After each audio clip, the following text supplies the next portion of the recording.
This government meeting is brought to you by Eastworks and our local cable subscribers.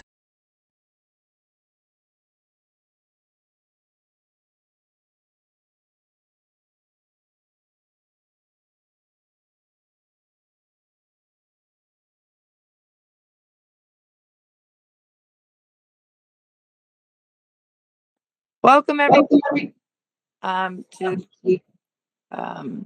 November Commission on Disability meeting. So you're saying that I'm going in and out, Eli? Yeah, you're choppy. I don't know how to.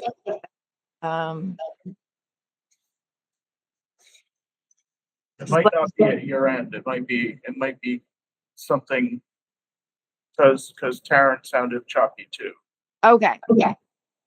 All right. Do we have any there for public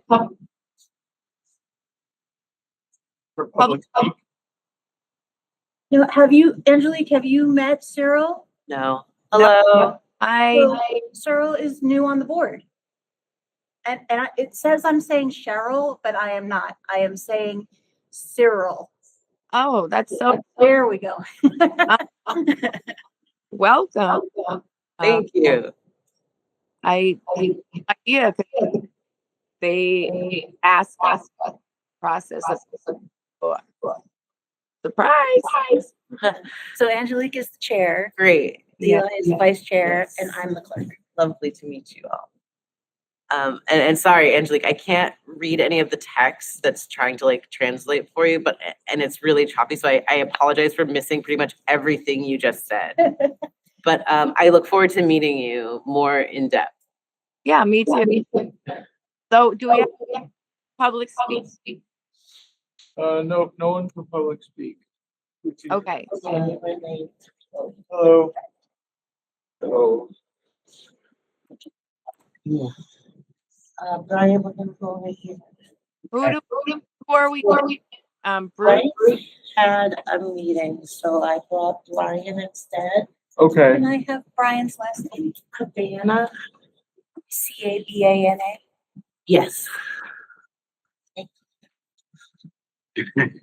Or Miss? We need your license. Slemaker, Slemaker. And is it Cyril? Can you guys every time I talk, I don't you guys are talking. So can you hear me? Yeah, we hear you. Okay. All right. You cut in and out, but when you're in, we hear you. Okay, so I'm saying Bruce well. Bruce is not here. Yeah, he's missing. Louise said she couldn't come. Yeah, Bryce, I guess, had something else to do. Bryce had an ISP meeting. Okay. Yeah, so we don't have a quorum. Don't have a quorum. Can't approve. Okay. Has Derby come? He's not here, and I don't know. Did you hear back from him? No. He popped his head. Okay. All right. Hi. We're gonna move on into our speaker portion. Want to take it away? Thanks, Angelique. I don't know. Can you guys hear me okay? Is there any feedback? I know when I was talking earlier, it sounded a little funky. No feedback, but you are choppy, just like Angelique. Okay. All right. I'll do my best. I'll try to speak slowly. If anything kind of gets lost, feel free to yell at me and I'll slow down and repeat myself. All right. I'm going to try to share my screen here. Forgive me. I'm not super familiar with Google Meet, so let's hope this works. Yeah, it worked. So I am Taryn. 988 Lifeline Director with Family Services of the Merrimack Valley. I really appreciate you guys taking the time to have me here today and share some information just about what we do over at 988. So just a little bit of history. Back in 2005, the National Suicide Prevention Lifeline launched. Back then, it was a 10-digit number. It was 1-800-TALK. That number still actually is in use, so you can call that number. It's still, people will answer. It is routed to 988, so you'll get the same established counselors that you would get if you did dial 988. In the first year, back in 2005, the National Suicide Lifeline actually received 46,000 calls, which was huge. It really superseded the amount of calls that they anticipated. And back then it was really just a grassroots organization, mostly volunteer-based. It wasn't 24/7. So with that kind of growth that they saw in 2020, the National Suicide Hotline Designation Act was signed into law. And that required the FCC to designate 988 as the national number for suicide prevention and mental health crisis hotlines. So as a result, all phone services and text providers in the US were required to direct all mental health crisis issues to 988. That's for calls and texts. So in July of 2022, 988 was launched. Again, we replaced that 10-digit number with an easy to remember 3-digit dialing code. It's free. It's available 24/7, 365 days a year. And that's via phone call, text, and chat. So currently there's around 200 local independently owned crisis centers in the United States. There's 5 in Massachusetts. So I operate one of the Massachusetts centers. We're based in the Merrimack Valley area. So we cover Hampton County, Essex, Berkshire, Franklin. I think you guys are covered by, I think the name of the center is Call to Talk. But again, all of Massachusetts is covered 365 days a year, 24/7. So if you pick up the phone to call or text, we're here. In 2023, we expanded those services to some more specialized services. So that included LGBTQ plus for youth and young adults, as well as the Spanish text and chat service and veterans hotline. Unfortunately, this past July, the federal funding for the LGBTQ specialized line was cut. So we did lose that specialized service. However, all of our counselors are trained in, LGBTQ plus moves, and we're here to support in that community. So we do just really encourage people to still pick up the phone and call. And then in 2022, when we launched, 988 answered almost 5 million contacts. So going back to look at that 46,000 that was answered in 2005, there was tremendous growth there. And then even since launch, and this number that's on this slide is a little outdated, but back, this was probably a year ago, we had received 9.6 million calls, texts, and chats. So that number's obviously increased greatly since then. So just some of our goals. First and foremost, to provide immediate assistance to our callers. Again, we're here 24/7. Our average speed to answer, this is actually outdated as well. This says 32 seconds. We're actually about 21 seconds now. So when we say that we really want to provide immediate assistance, we mean it. The last thing we want is somebody who potentially is in crisis sitting, listening to hold music. So our counselors are really great at just picking up the call and engaging very quickly. Another huge goal of ours is just destigmatization. There's a lot of negative, energy surrounding mental health and acceptance of people reaching out for help. So we really just want to reduce that stigma surrounding mental health. Accessibility, again, just having a 3-digit number, it's easy to remember, it's accessible to people who are in crisis, especially for people who may be in rural areas that have very limited access to those mental health services. And just by nature of operating 24/7. Yeah. Can I interrupt you for a second? Of Is course. your slideshow supposed to be moving as you're talking? It is. Can you not see it? No, it's still on the first slide. All right. Let's see if I can stop sharing and re-share share my screen here. Thank you for letting me know that. You're welcome. Let's see, we'll stop sharing.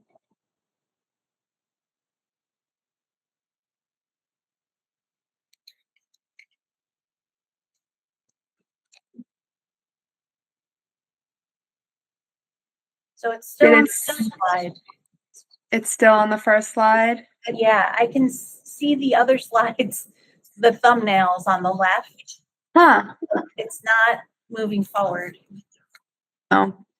All right. Well, I apologize for that. I can send you the slide deck after if that works, and I'll kind of just hit the bullet points here. Is that okay? That would be fantastic. Thank you. Okay, perfect. So again, so just the accessibility of 988, especially during those overnight and, off business hours, we get a lot of calls from people who, they might just need to kind of bridge that gap during those off business hours where they might not be able to reach their therapist, or maybe their support system isn't accessible. So that really goes a long way as well. And then obviously, first and foremost, suicide prevention. We want to help prevent suicide by really just providing that timely intervention and support. So my next slide is, who is 988 for? Anyone. And I think people get hung up on suicide prevention and crisis hotline and the language there. And what I like to really tell people is that less than 1% of our callers are at imminent risk or are already have an attempt in progress. So a lot of our callers are moderate to lower risk. We have a lot of frequent, regular callers who will call the line daily, sometimes multiple times a day. And really, there's no risk involved. They're calling just to say, hey, I woke up this morning, I fed my cat, I'm going for a walk, I'm feeling pretty good. And that's it. It's a quick call. It's a check-in. A lot of the times we might be their only support system. So we're there just to kind of hold space and be that check-in for them. So again, it's 988 is for anybody who might be experiencing any sort of emotional distress. And that does include obviously suicidal crisis, but oftentimes it's not to that level of distress. It's also for anybody who is worried about a loved one and might not be sure how to get the support that person needs. So we take a lot of calls from third-party callers who they might just need some resources for a friend or a loved one. Another big thing that oftentimes comes up is, what can I expect when I call 988? So again, it's that prompt answering. Calls used to be routed to us based on the caller's area code. That actually changed last summer as well. We are now geo-routing calls, so similar to what 911 does. It's based on a caller's physical location, which has been wonderful for us and our callers, because we're able to offer more specific resources and referrals for our callers if they need additional support. So again, you call, it's based off of your physical location. So if you're calling from the Merrimack Valley area, you're going to get our center. If you're calling from another catchment area, you'll get another center. And those calls are answered very quickly by a trained counselor who's then prepared to listen. Most of the time we refer to it as our 80-20 rule. So it's 80% of the caller really talking, and mostly our crisis counselors are there just to hold space and listen. They're trained and, will listen without judgment, with empathy, and just really be there for our callers to express their feelings and their thoughts freely. We do assess every call for risk level. Again, a lot of the times it's not an imminent or an attempt in progress, but within the first 5 minutes of a call, we do assess just for suicidality, any lethality, if a person has, access to means to harm themselves or other people, and then we kind of go from there. So most of the time we're able to de-escalate a situation just during the call.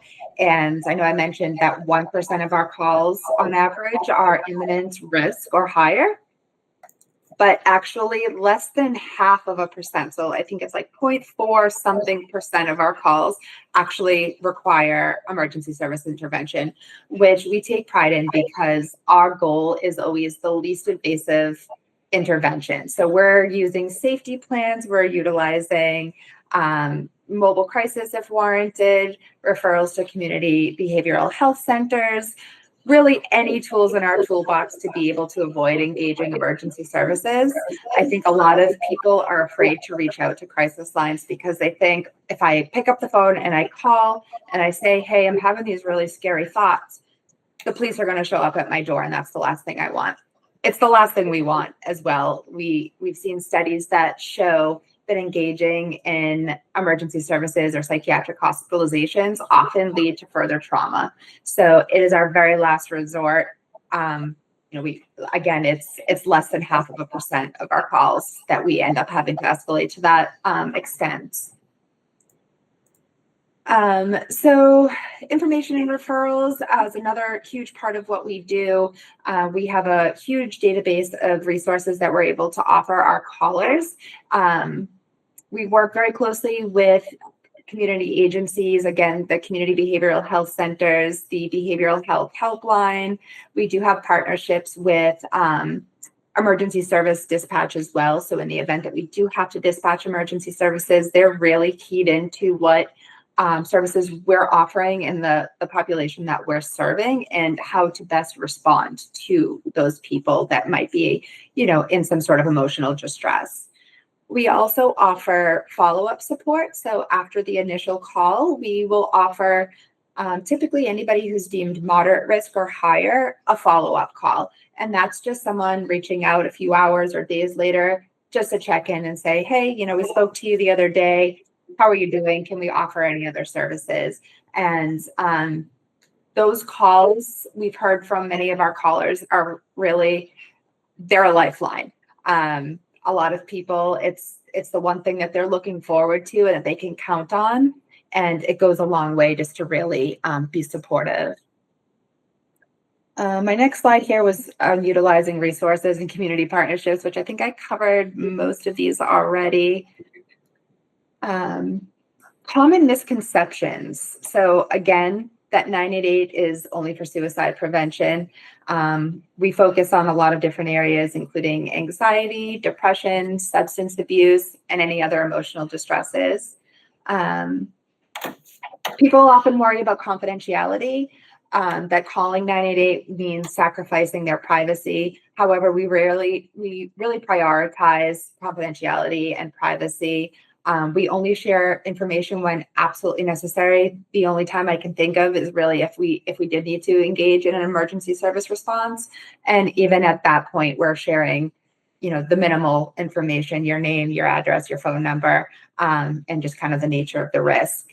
That's really the only time that we would ever breach that confidentiality. And then another reason I think that people are hesitant to call or might have a misconception about is language or cultural barriers. People often think that if they're from a diverse culture or they have a different linguistic background, that we might not be able to support them. We do offer language interpretation services. I don't even know how many we're up to now. We just implemented a Mandarin interpretation response. So if, there's a language out there that people are speaking, we probably have the ability to offer an interpretation service.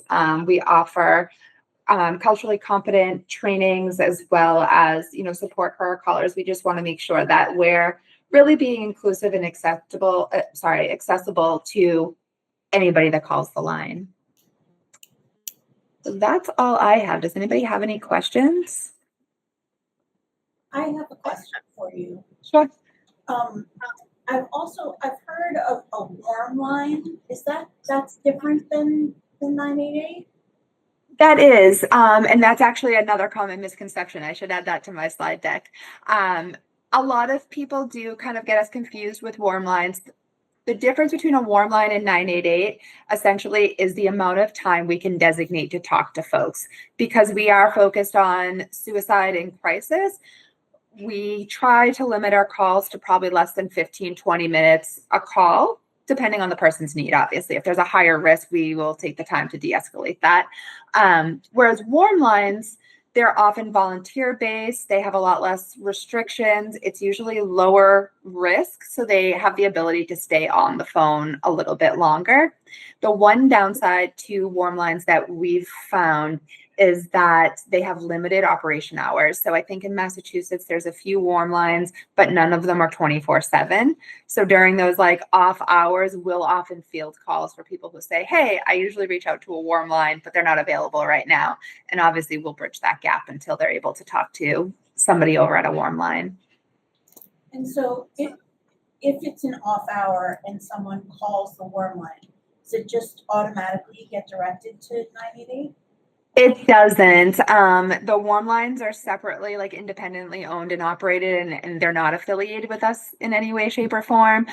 I would hope that they at least have a recording during their off hours that say, hey, you know, if this is a crisis, please dial 988. But again, that comes along with awareness and, you know, really trying to just promote and get our name out there. Great, thank you. And you guys aren't confidential, right? You keep record. So we do keep records, however, it is confidential. So we're not storing any confidential information like names or phone numbers or anything of that nature, unless we're engaging emergency services. That's the only time that we would, you know, take note of anything like that. DPH does ask us to, we're state and federally funded, so we have different, you know, criteria that we're working off of. And the Department of Public Health does ask us to collect demographic information, but it's never required of our callers. So if our caller voluntarily says, like, yes, I identify as a heterosexual male, we might make a note of that, but it's not, you know, anything that's confidential or directly linked to the caller specifically. So then the veterans line, because that's hooked to you guys. It is. Yep. They are not confidential. They do take the information, your phone number and stuff, and they. Oh, interesting. So we at Merrimack Valley do not run a veterans line, so I can't speak to that, but that's interesting. Yeah, they just, like, if you hang up on them, they'll call you back without permission. Oh, It's interesting. really upsetting. I really don't like that. Yeah, that's troubling, and it prohibits people from calling when they feel like it's not confidential. So Yeah. I can see that being upsetting. Yeah. Right. So if you ask them, they'll say, nope, we have your name, we have your number, we need your address, because we need to know where you're located in case you're going to hurt yourself. So, and it may be separate from you, right? But when somebody calls 988, it offers the veteran suicide line. So, Yep. And so that's not, I mean, like you just said, that's very discouraging. It is. Because people think that the veterans line is owned by you, therefore the same rules apply, and they don't. That's interesting. I will follow up on that because Yeah. that's upsetting to hear. I do appreciate that feedback too. Of course. Does anybody have any other questions? Nope. All right. Well, thank you. You're welcome, and I'll send you over that slide deck. So if anybody wants a copy, you can go ahead and send that out. Perfect. All right. Thank you again. Take care. It was nice meeting you all. Bye. Thank you. Nice meeting you. All right. Leslie. So, okay. So Bruce is there, right? Yes. But we still don't have a quorum. Or do we? How many people is a quorum? 10? No. How many? It's half. So I don't know if Stan is officially off it yet. I don't know if he's been removed. He resigned. Right, but I don't know if they removed him yet. Oh, Well, who else is missing besides Louise?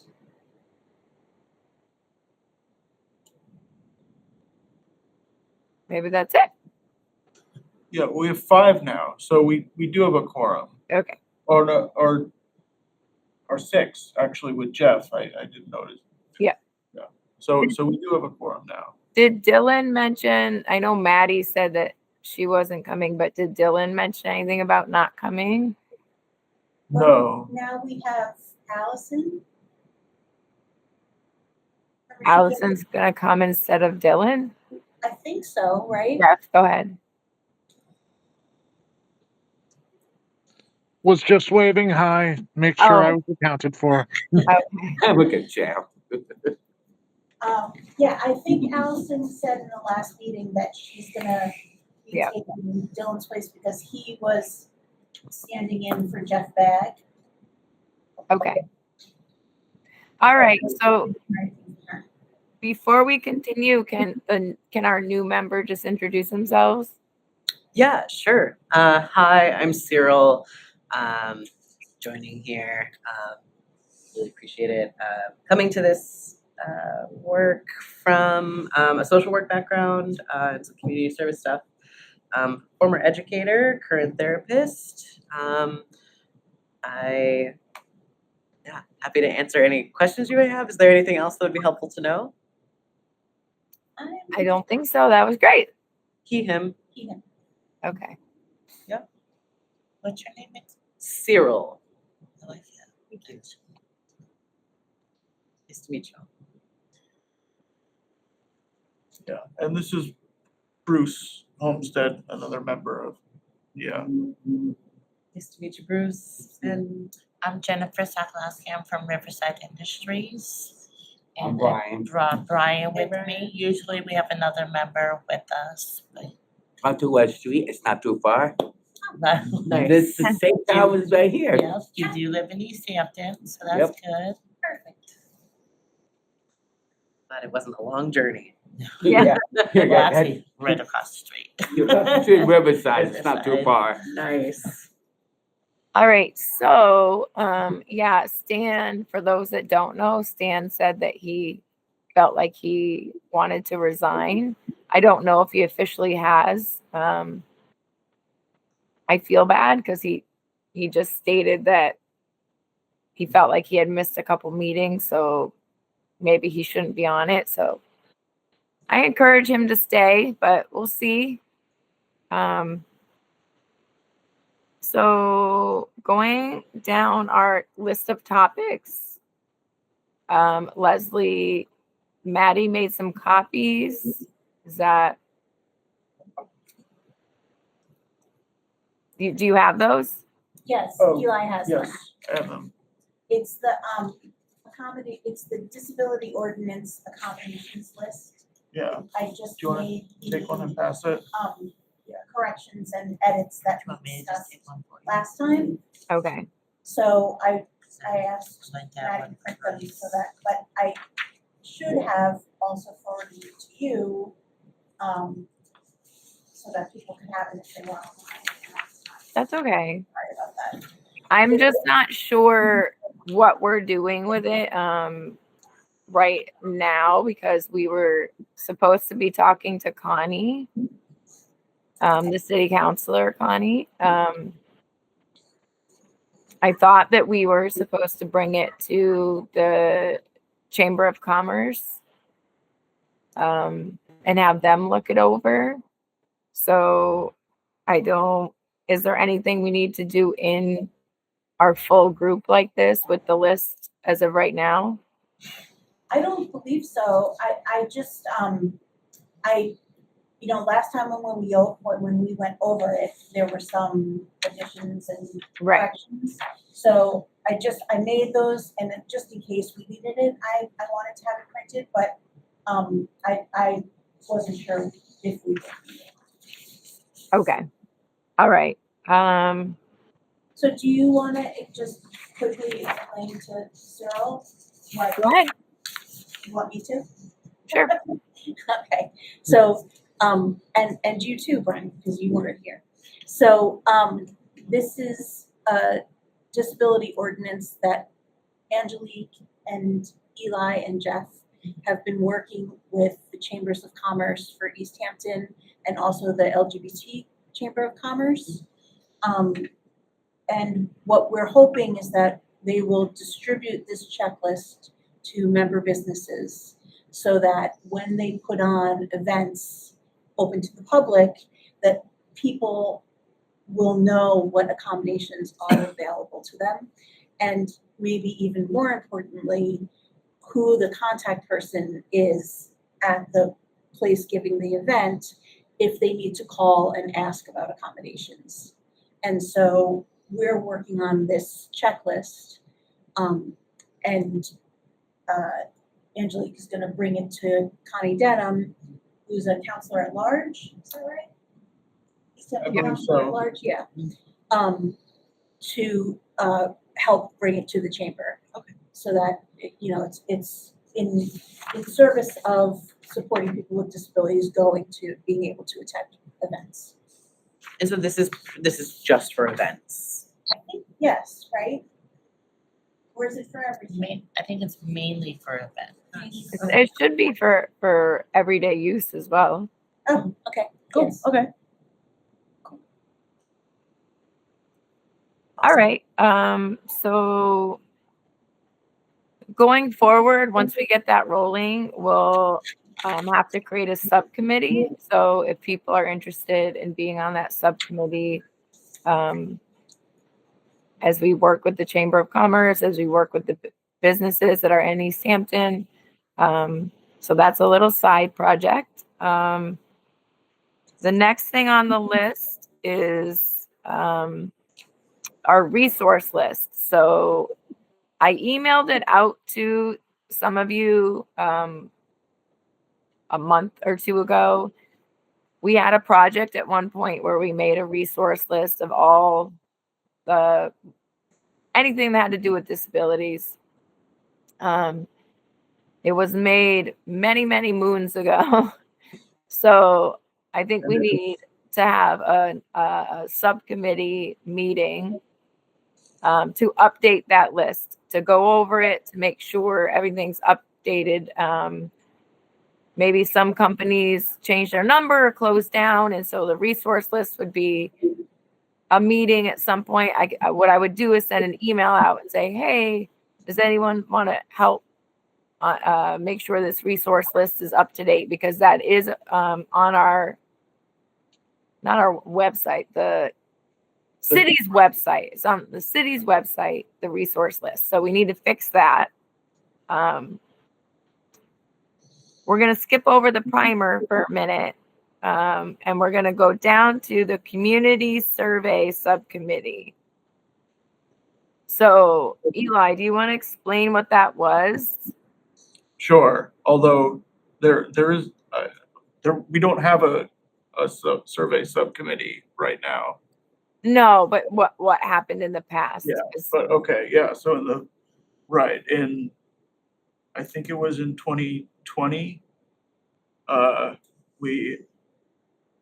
we conducted a survey, and of the Easthampton community, and we got feedback on what what the issues they were dealing with were, like, as disabled people, and I gave a presentation to the city council about it. Basically, the real, like, overwhelming conclusion from it was that people were really dissatisfied with the state of sidewalks and crosswalks.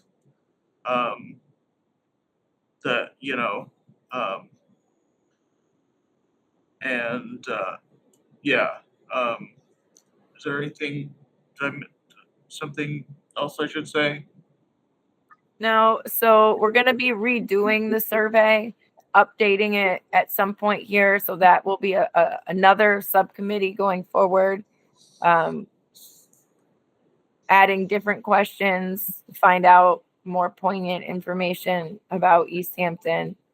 So that's just a project to look out for if you're interested in that type of work. And I can think you that's just add that the results of the past survey are linked to our city webpage? Yes.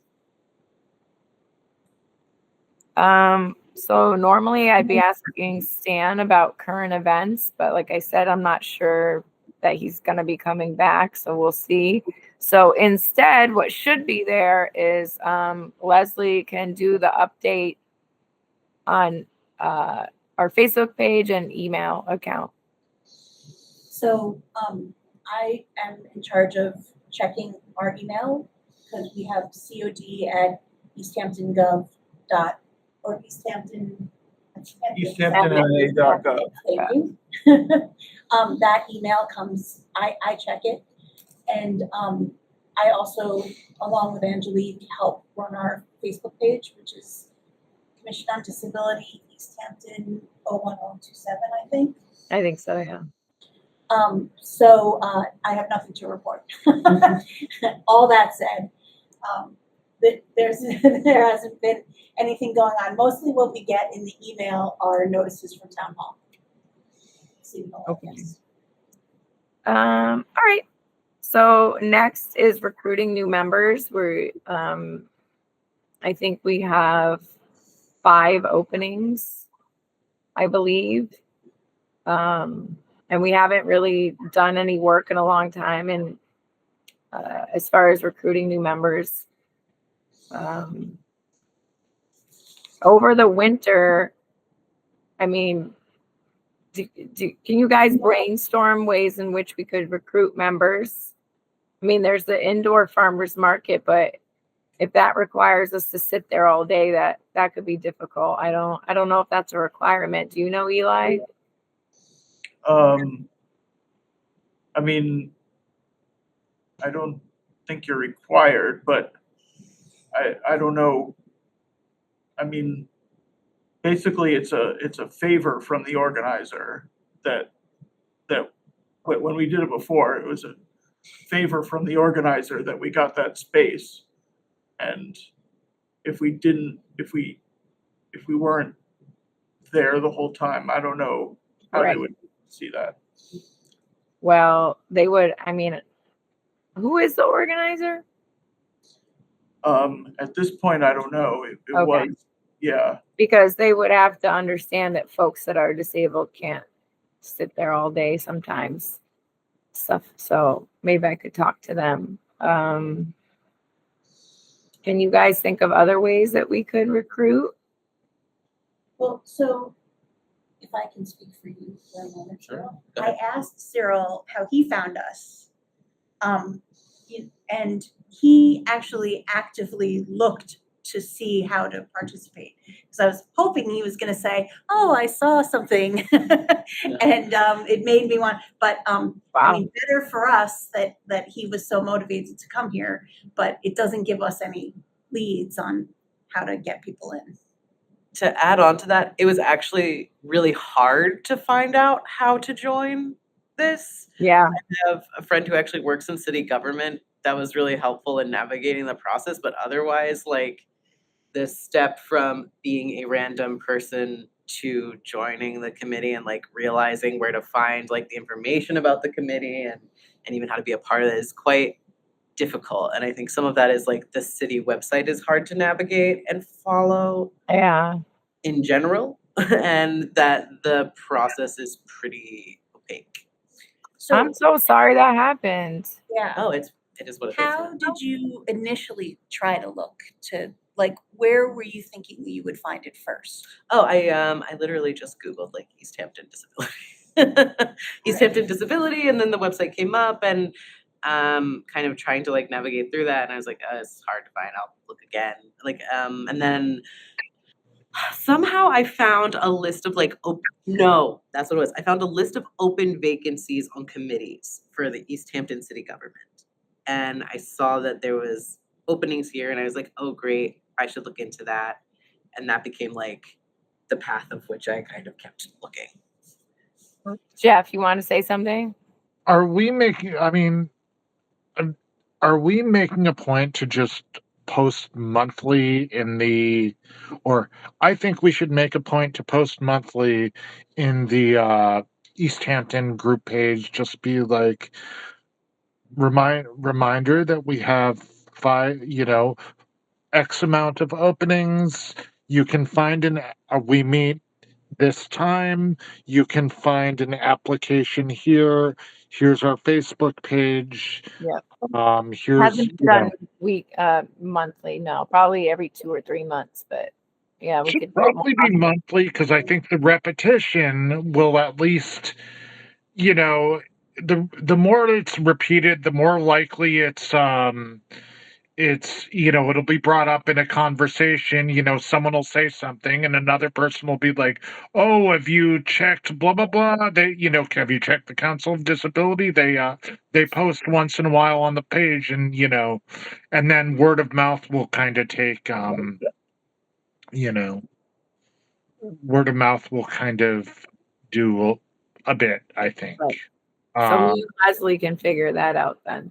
and it can be like, it can be the same post over and over again. It doesn't have to be like it can be a copy paste just from a template. It doesn't have to be a well thought out thing every time. Just a canned description and a couple links. Okay. All right. So World Disability Day, December 3rd. That's creeping up. So we'd like to do something in the future. So that would have to be for next year. So World Disability Day next year. The only thing, Cyril, that we discussed about this was having a space that had tables for people tabling from different businesses that offered stuff for folks with disabilities. And we talked about I think Jeff mentioned there was a dance group of folks that were disabled and then maybe a singing group of folks that were disabled. So just a couple hour event to celebrate World Disability Day. So that's going to be a subcommittee as well going forward. It's not on here, but I did post the public service announcement for snow removal. So that can be under new business. I can send it to folks again. And if you feel like it, if you so feel like it, post from your account. It's just a public service announcement on how snow removal works. Since we're at that time, I saw on my birthday on the 11th, there was snow flurries. I saw them. Happy birthday, Angela. Oh my gosh. Oh, thank you. It always snows on my birthday. I'm like, what's going on? It's not snow time. Veterans Day. Do we have any future speaker ideas? People that were businesses or folks that we're hoping to learn more about? Not off the top of your head. Okay. Did you say that there was somebody you already lined up for next month? Yes. The Massachusetts Office of Disability, the MOD. Yeah. So this would be starting for January.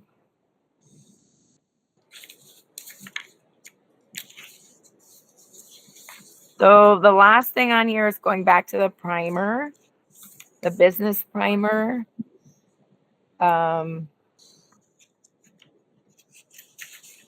There are primers in that cabinet back there. Yeah.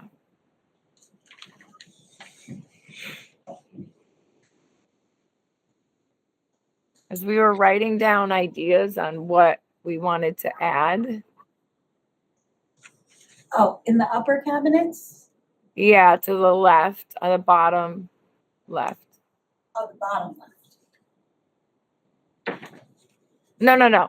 Upper set, but like the far left on the bottom. I got them. Sorry I wasn't able to be there. I just got out of the hospital. I wasn't feeling well, so. Oh.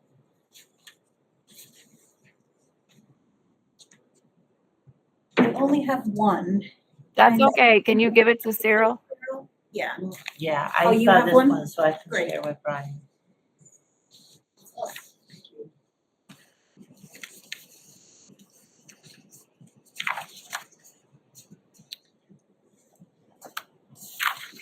We're good. Okay, so, oh yeah. Well, we have to vote the minutes in. Is everybody okay with the minutes or did anybody see anything missing from the minutes? No. Nope. All in favor? Aye. Yes. Aye. All Aye. right. Thank you. Let's just make sure we get that in there. Okay. So this is our last subject to talk about, is there anybody else that has new business for this meeting? Okay.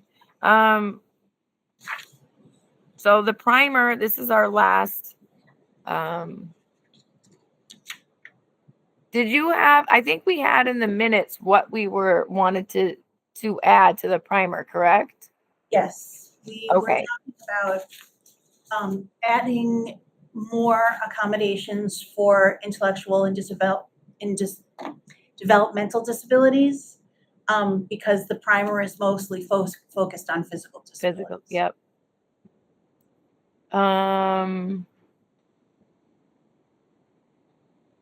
So again, that would have to be a separate meeting.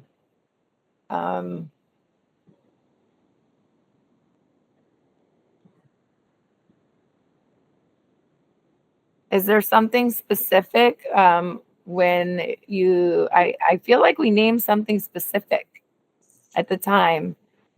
We talked about how some stores have like quiet hours or sensory friendly. Yes, that's, yep. Or sensory friendly spaces. Go ahead, Jeff.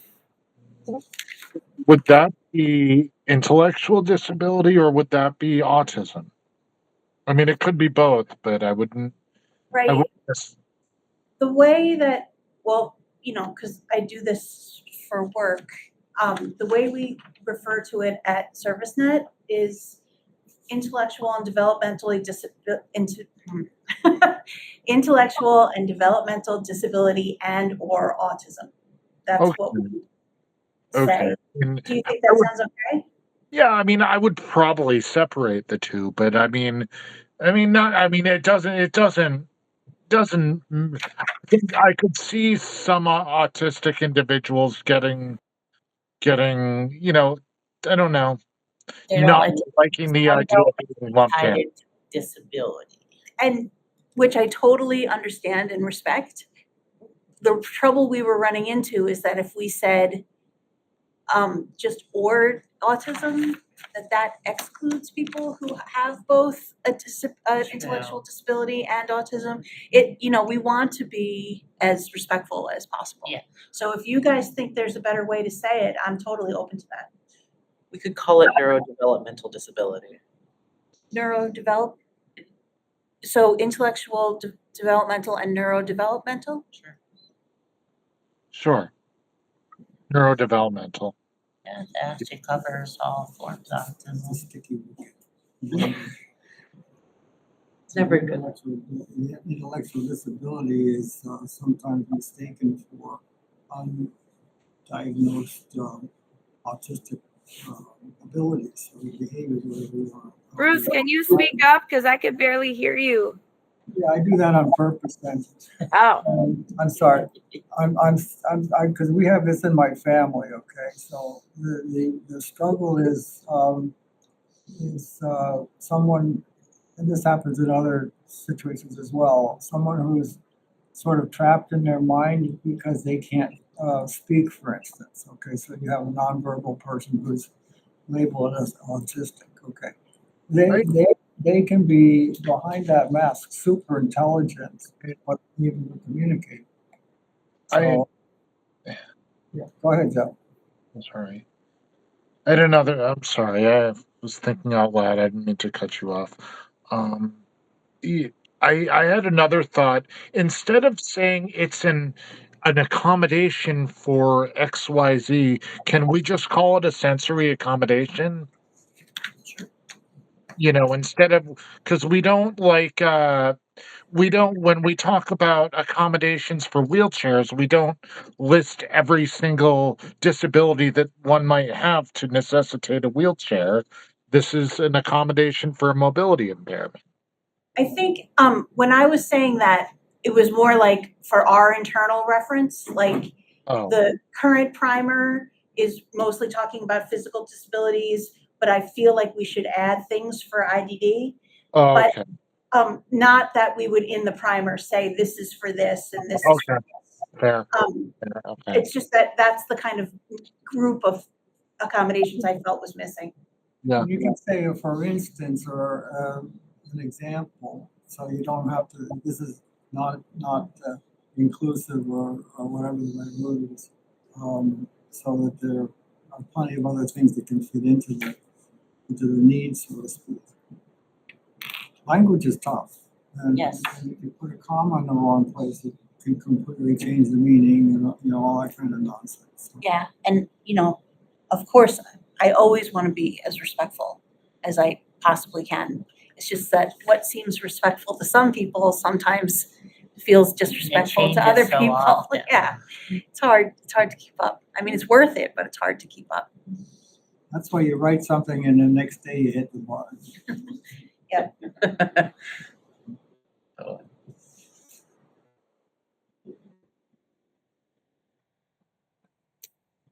Okay, and so I guess what I'll do is I'll put together an email and I'll say, here are the projects we want to work on going forward, and ask that if folks are available to help on any of them. So that's part of the reason why recruiting is so important, because there's only so many of us, and if the same people end up keep volunteering, you get burnt out, and we just want to make sure that doesn't happen. So is there anything else like that we want to discuss about that in particular during this meeting? Or is that more of a small subcommittee thing that we should just go to the primer? Is there anything we should be discussing during this meeting with everybody? I can't think of anything. Okay. Okay, well, we have 5 minutes. Do we want to close the meeting, or is there anything else that you guys want to talk about? I can't think of anything. Nope. Do you have anything you want to add? Yeah. Brian? Nope. We're good. Jeff Brown? Oh, I'm good. I'm good. All right. Okay, so next meeting date? yes, that is December 11th. Second Thursday, yeah. Call hump day. Almost. Because it's Thursday, not Wednesday or something. Okay. All right. Well, thank you, everybody, and look for my email so we can, and don't feel obligated to volunteer. This is not a pressure thing. So, all right. Thank you. I'll see you next meeting. Thanks. Bye. This government meeting is brought to you by Eastworks and our local cable subscribers.